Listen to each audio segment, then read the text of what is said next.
विद्यार्थी मित्र हो, आज आपण भारतीय निवडणूक आयोगाची रचना आणि कार्य या संदर्भामध्ये चर्चा करणार आहोत. भारतामध्ये आपण बघतो की जे काही निवडणुका होत असतात, या निवडणुका घेण्याचं मुख्य काम हे निवडणूक आयोगाचं असतं. हा निवडणूक आयोग कशा स्वरूपाचं कामकाज त्या ठिकाणी करत असतात हे या ठिकाणी बघणे आपणास क्रमप्राप्त ठरेल. परंतु त्या अगोदर आपण निवडणूक आयोगाची रचना त्या ठिकाणी बघणार आहोत. तर विद्यार्थी मित्र हो, भारताचा निवडणूक आयोग हा भारतीय राज्यघटनेनुसार भारतीय राज्यघटनेच्या कलम नंबर 324 पासून तर 329 पर्यंत या निवडणूक आयोगासंदर्भामध्ये राज्यघटनेमध्ये विस्तृत असं विवेचन त्या ठिकाणी केलेलं आहे की निवडणूक आयोग हा कशा स्वरूपाचं काम करेल, या निवडणूक आयोगाची रचना कशा स्वरूपाची आपल्याला त्या ठिकाणी दिसून येते हे देखील बघणं या ठिकाणी क्रमप्राप्त ठरत असते.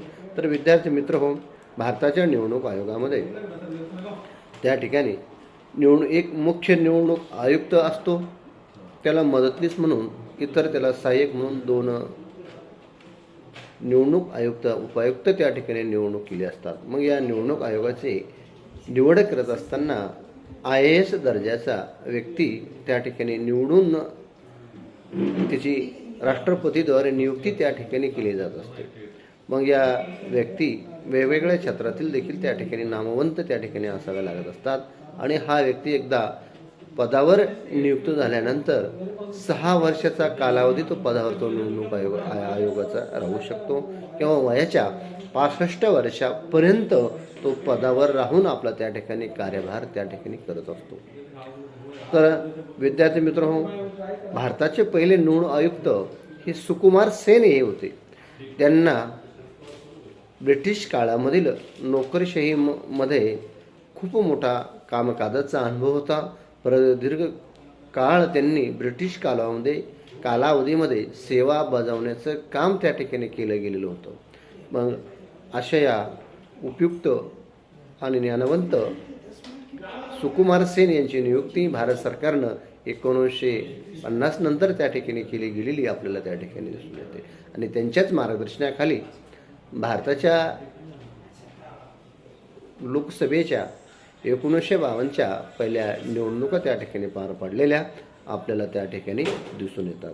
अशा स्वरूपामध्ये निवडणुकीमध्ये अत्यंत महत्त्वाचं काम सुकुमार सेन यांनी त्या ठिकाणी केलेलं आहे.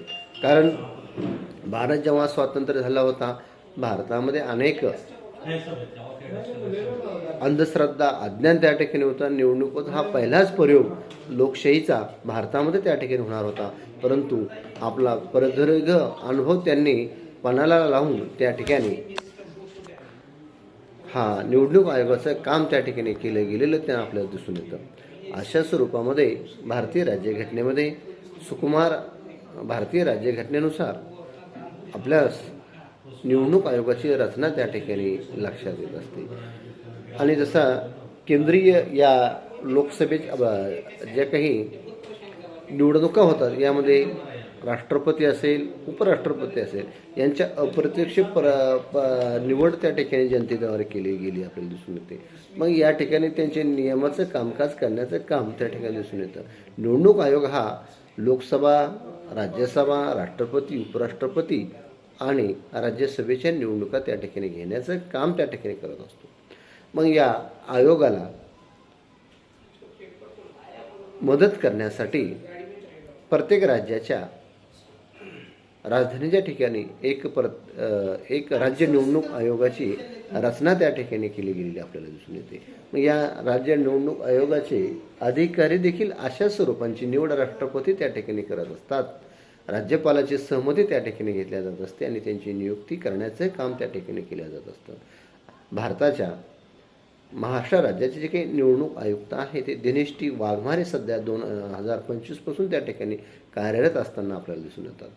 मग आपल्याकडे ज्या स्थानिक स्वराज्य संस्थेच्या सध्या निवडणुका होत आहे, यामध्ये महानगरपालिका असेल, जिल्हा परिषदेच्या निवडणुका असेल, याबरोबर ग्रामपंचायत असेल, ह्या सर्व स्थानिक पातळीवरच्या स्थानिक स्वराज्य संस्था आपण ज्याला म्हणतो, त्या सर्व निवडणुका घेण्याचं काम महाराष्ट्र राज्याचे निवडणूक आयुक्त किंवा निवडणूक आयोग त्या ठिकाणी करत असताना आपल्याला त्या ठिकाणी दिसून येतो.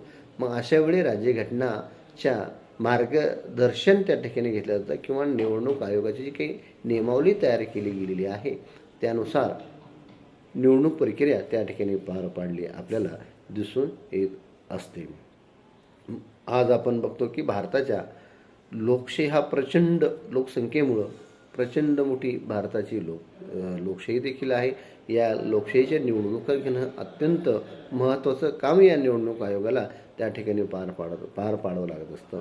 हे निवडणूक आयोग मग या ठिकाणी कामाचं नियोजन आणि आयोजन करत असताना अनेक गोष्टी त्या ठिकाणी लक्षात त्या ठिकाणी घेत असतो. या गोष्टी म्हणजे की राजकीय पक्षापासून तर त्यांच्या सर्वसामान्य मतदारांच्या यादीपर्यंत अनेक भूमिका त्या ठिकाणी निवडणूक आयोगाला त्या ठिकाणी पार पाडाव्या लागत असतात. मग या निवडणूक आयोगाला कोणकोणत्या प्रकारची कार्य किंवा अधिकार भारतीय राज्यघटनेने दिलेले आहे याची देखील चर्चा करणं या ठिकाणी आपला क्रम प्राप्त ठरत असते. की निवडणूक प्रक्रिया ही अत्यंत पारदर्शक निपक्षपातीपणे होणं गरजेचे असते. कारण या निवडणुकीच्या माध्यमातून जनता अप्रत्यक्षपणे त्या लोकशाही प्रक्रियेमध्ये एक सहभागी होत असते. मग त्या ठिकाणी जनता आपल्या लोकप्रतिनिधीची निवड मतदानाच्या मार्फत त्या ठिकाणी करत असतात आणि हे निवडून आलेले लोकप्रतिनिधी देशाचा राज्यकारभार त्या ठिकाणी चालवत असतात. म्हणजे अशा प्रकारे अत्यंत काम हे अचूक त्या ठिकाणी झालं पाहिजे. कोणत्याही प्रकारची गडबडबाजी गोंधळ त्या ठिकाणी होता कामा नये या दृष्टिकोनातून मग त्या ठिकाणी निवडणूक आयोग काम करत असताना आपल्याला त्या ठिकाणी दिसून येतो.